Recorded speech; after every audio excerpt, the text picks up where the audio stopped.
What's the first sign a kid has terrible parents? Story 1. Answering as someone with terrible parents, grandparents, who I was also raised by for years of my life. When I lived with my grandparents, I was super obedient and didn't talk back to anyone. I was known as the nice and quiet kid who wasn't a problem for anyone.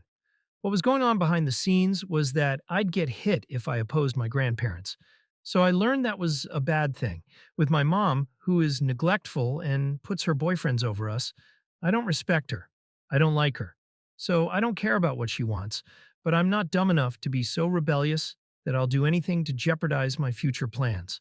I saw an example of talking back to teachers, and I can see where that would be the case, but it could also be something to look out for in someone who is overly obedient. Story 2.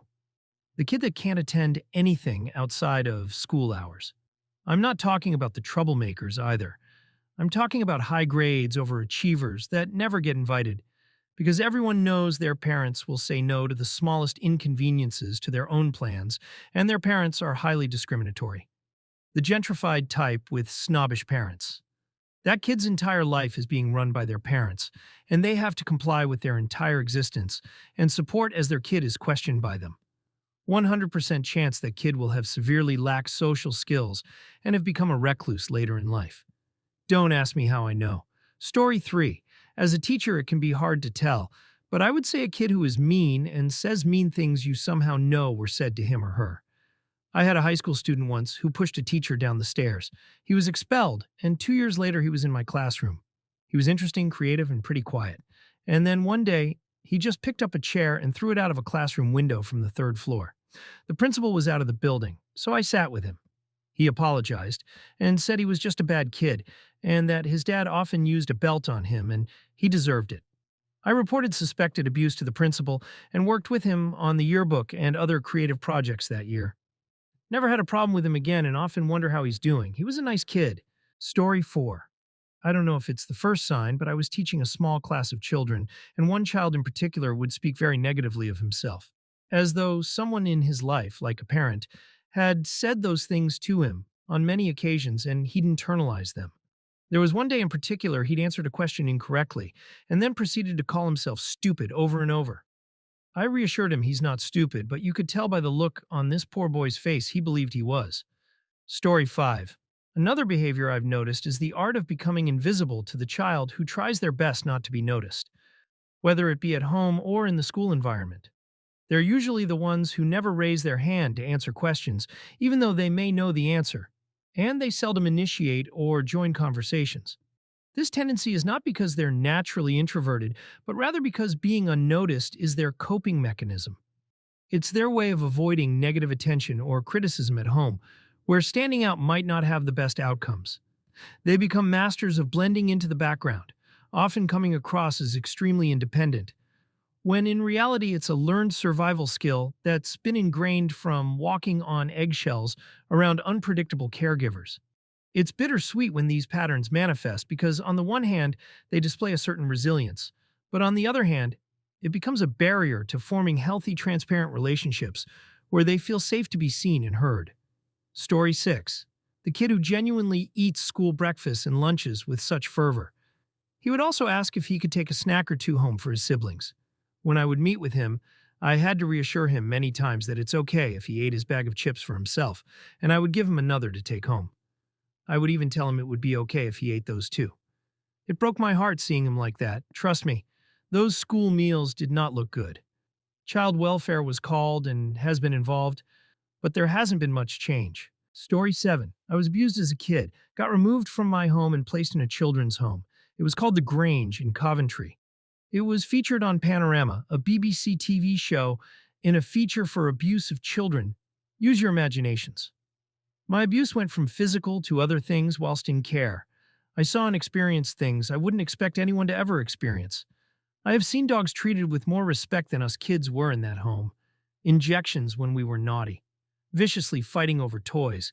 Hiding toys in the grounds, burying them, to play with them at a later date. I still suffer now from what happened to me. To the person who said they are a teacher and kids forget you when they show kindness, you're very, very wrong. Us kids with nothing family-wise do remember you. We don't leave behind the kindness you showed us ever. We hold on to it, and sometimes I can replay that kindness and cry with tears running down my face. I'm a 51-year-old man. I come from a generation and background where it's hard to admit that. But to all teachers and people who show kids from the naughty home kindness and respect when they have never been allowed that, keep doing it. You're making the world a better place. I mean that from the bottom of my heart. I still struggle to have any contact with others. Sometimes even my wife will put her hand on my shoulder and I'll tense up. I'll cry without noise, just tears rolling down my face thinking about stuff. Also, I'll put myself in situations where I don't care about the outcome, or be the aggressor to bullies much taller and bigger than me. When you have experienced what abused people have experienced, nothing scares you anymore. I just feel like dying would be a release from the pain, if anything. Story 8. At the middle school age, the tendency to shut down when they are corrected or receive a consequence at school is telling. A well-adjusted kid will get angry or upset with you, and some will even tell you what their parents will do if they find out. Lose video games or phone or be grounded. They will also tell you not to call, and if you do, they will come in the next day mad at you and will usually tell you their consequences at home. Think my mama yelled at me last night because of you. A kid with abusive and overly harsh parents will kind of just turn off and make themselves small. They don't bargain with you about calling home, and a lot of times they don't show up the next day. I rarely call home if I see that reaction, only if it's a situation where I am told I have to like failing grades or something. Story 9. I don't know about the first sign, but there's several concerning signs my teachers noticed when I was a child. LOL, I thought my teachers just really liked me. No, they felt pity and sadness. Elementary school, sleeping through lessons several days a week. Dark circles under the eyes. Desperately wants praise from teachers. Parents don't show up for conferences unless absolutely necessary. Parents drop kids off too early or pick up too late. Makes a lot of friends that are actually mean, but the kid is desperate for approval and to fit in. Always the last to grab a snack, or is consistently hesitant about doing something that hasn't been established as okay. Teenagers ask permission to shower or eat, is hesitant to ask for help, either withdrawn or always around other people. Is it after school stuff more than other kids? Sleeps through their classes, always asks peers for rides. Parents are not involved. Scared to ask questions and takes a while to trust your intentions. Cynical, try hard or not at all. Story 10. Emotional instability. The child may often be anxious, irritable, or withdrawn, showing little joy or interest in usual activities. Lack of self-confidence, such children may not believe in themselves, avoid social interactions, or conversely, try excessively to attract attention. Behavioral problems, aggression, frequent outbursts of anger, or inappropriate reactions to stressful situations may indicate that the child is not receiving adequate emotional support at home. Isolation, the child may avoid interacting with other children or adults, especially if they do not feel supported or safe in their relationship with their parents. Story 11. All children have temper tantrums or days where they can't contain their energy. All kids will sometimes scream or cause trouble. Sometimes that loud, rude kid is just having a bad day. You never know what's going on in their lives. But I think the biggest sign is when a parent repeatedly says, "No, stop that," and the kid just doesn't react at all. No hesitation, no finding a new way to make trouble, no calming down for 10 seconds, not even bothering to look over.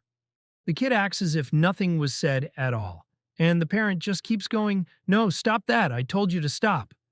That's a kid who knows that no means nothing, though this is a milder one than the others in this thread. More of the parents don't know how to discipline variety than the parents are wild child-eating wolves and also drug addicts variety. Story 12. The first sign a kid might have terrible parents is often seen in how they express their emotions. If a child always looks anxious, shuts down around others, or lashes out aggressively, it's a huge red flag. They're not born with those behaviors, they're mostly reactions to their environment. Another sign is boundaries. If a kid has no concept of limits, either because they've been given free rein or are overly controlled, it reflects the household dynamic. It's even more telling when they don't know how to express themselves because their feelings are dismissed or punished at home. How a child interacts with others, teachers, peers, strangers, also holds up a mirror to the kind of parenting they're experiencing. Kids thrive on love, stability, and respect. When those are missing, the cracks are hard to hide. Story 13. Naturally, many go to bad parenting as physical abuse and neglect, as this is horrible. I'm not trying to downplay neglect and physical abuse, just adding to the list of signs. Being an educator, I've seen ranges of parenting styles. Psychology seems to get overlooked in these discussions. This cannot fail and may be pushed to limits with grades, sports, music. Some kiddos are rugged and terrified of the consequences that would happen with failure. They are motivated by fear of failure, and when they do, it's the end of the world for them, and they have no coping skills. These kiddos usually display inflated egos, cocky, sense of entitlement, special snowflake. Mommy and daddy seem to speak for them and save the day if needed. No coping skills when they fail. Need for perfection. Major anxiety about performance and grades. Exhausted because of the go lifestyle of extracurricular activities. Hard on themselves when they can't live up to the high expectations, standards. Makes fun of others when others show weakness or failure. Always seeking their parents' and others' approval and praise. Parents living vicariously through their kiddos. On the flip side, gentle parenting is just as detrimental.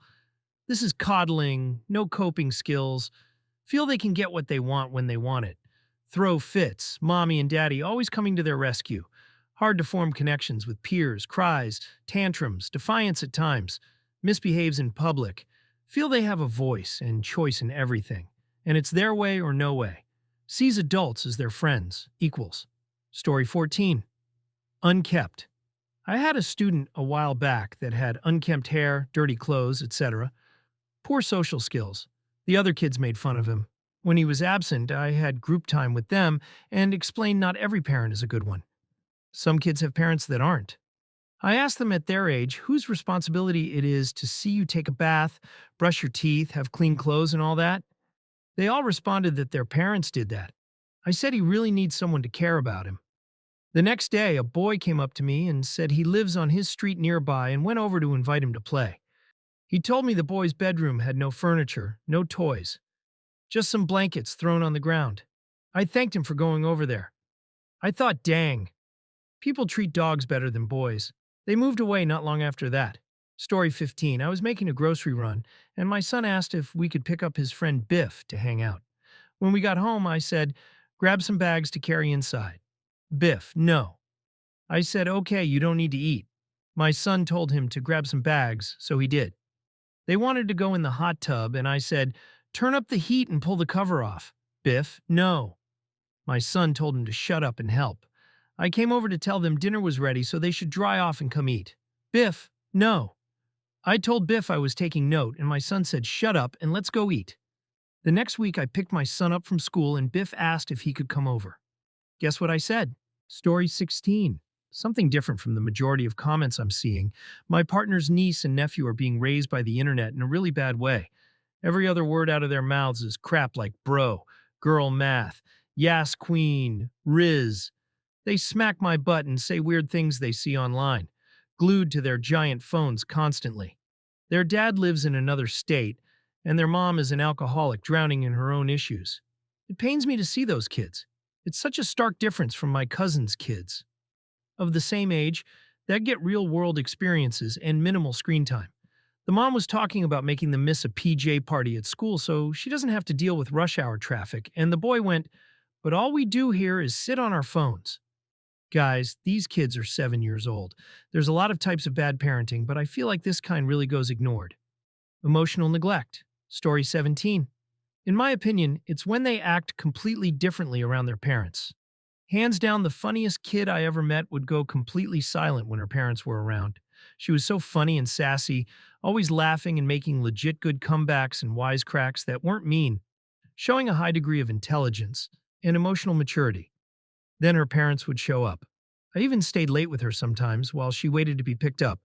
And the first time I spoke to her mom, I said it wasn't a big deal because she was such a fun and funny kid, and she legitimately said, everyone always says that, but we never see it. Woman, the problem is in the mirror. Story 18. The first sign a kid might have terrible parents can often be observed in their behavior or lack of confidence. For instance, if a child constantly appears fearful, anxious, or withdrawn, it might be an indicator that they are experiencing neglect or harsh treatment at home.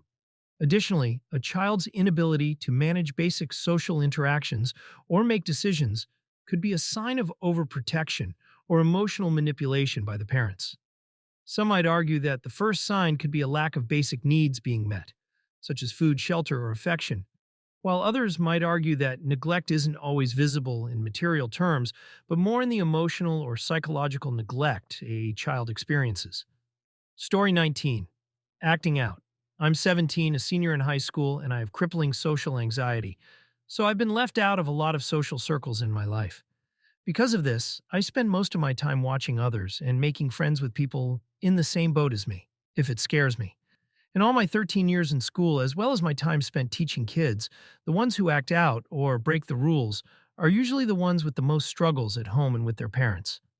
They want attention. It is the same sort of philosophy as people with Munchausen's.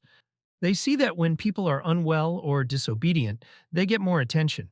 These kids usually don't get attention from their parents, and a lot of the time, they have another sibling. They want support and validation from a parent-aged figure or someone of authority around them to replace that which is lacking in their home life. It really breaks my heart because these kids don't even realize they are doing it. They just want to be loved. So I give that to them as much as I can, even if it encourages them to misbehave. If they know that someone cares for and loves them, that's all that matters. Story 20. One that I never really thought about until it came up for me. I was starting a new school, and the school counselor asked me about what classes I wanted to take, and I just went, Mom, and looked at her, and this kept coming up over and over. I was in ninth grade being asked about what classes I wanted to take, and was afraid of saying the wrong thing in front of Mom and getting in trouble. The counselor saw that this was weird, and talked to me about it later.